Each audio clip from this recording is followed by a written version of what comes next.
અમરેલી જિલ્લા કોંગ્રેસના પ્રમુખ અને પૂર્વ ધારાસભ્ય પ્રતાપ દુધાતે મુખ્યમંત્રીને પાઠવ્યો પત્ર.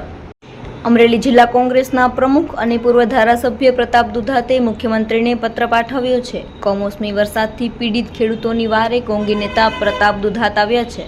અમરેલી જિલ્લામાં 2024ના સપ્ટેમ્બર અને ઓક્ટોબર માસમાં થયેલા કમોસમી વરસાદથી ખેતીપાક નુકસાન અંગે પત્ર પાઠવાયો છે. પ્રતાપ દુધાતે વિધાનસભાના નાયબ દંડક કૌશિક વેકરિયા પર પત્ર મારફતે પ્રહારો કર્યા છે. અમરેલી જિલ્લા કોંગ્રેસના પ્રમુખ અને પૂર્વ ધારાસભ્ય પ્રતાપ દુધાતે જણાવ્યું કે 23 ઓક્ટોબર 2024ના રોજ સોશિયલ મીડિયા મારફતે ખેડૂતોને ટૂંક સમયમાં રાહત પેકેજની જાહેરાત કરાઈ હતી. ઓક્ટોબર 2024માં કરાયેલ જાહેરાતની સહાય પેકેજ આજ દિન સુધી જાહેર થયા નથી. અમરેલી જિલ્લાના એક નેતા પર પૈસા ઉઘરાવવાનો પણ આરોપ છે. તેમને આ સહાય પેકેજ સરકારશ્રી દ્વારા આપવામાં નથી આવ્યા તેવો પ્રશ્ન ઉઠવાયો છે.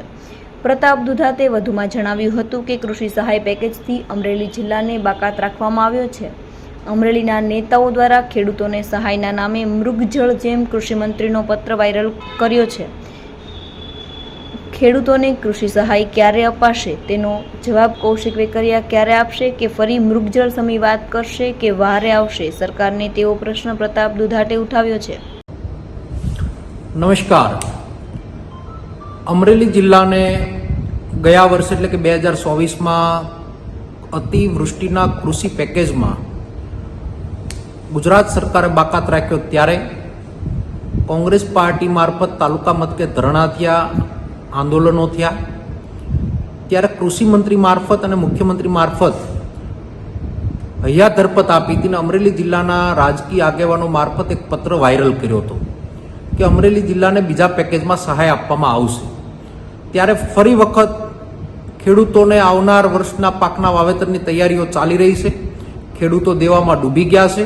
તો એ પેકેજની રાહ જોઈને બેઠું છે અમરેલી જિલ્લાના ખેડૂતો. તો મુખ્યમંત્રી શ્રી આપનું પેકેજ ક્યાં પહોંચ્યું છે એ અમારા જિલ્લાના ખેડૂતો જાણવા માંગે છે. આ પત્ર મારફત આપને એટલી જ વિનંતી કરીએ છીએ કે લોકોને ગુમરાહ કરવાનું બંધ કરો. હકીકત જે હોય એ જિલ્લાના ખેડૂતોને આપ જણાવો. જો ન આપવાના હો તો ના પાડો, તો આગલી કાર્યવાહી ખેડૂતોને કામ કરવાની સમજ પડે. આ રીતના ખેડૂતોને ગુમરાહ કરી ખેડૂતોની વિરોધની સરકારની માનસિકતા તમારી સતી થઈ રહી છે.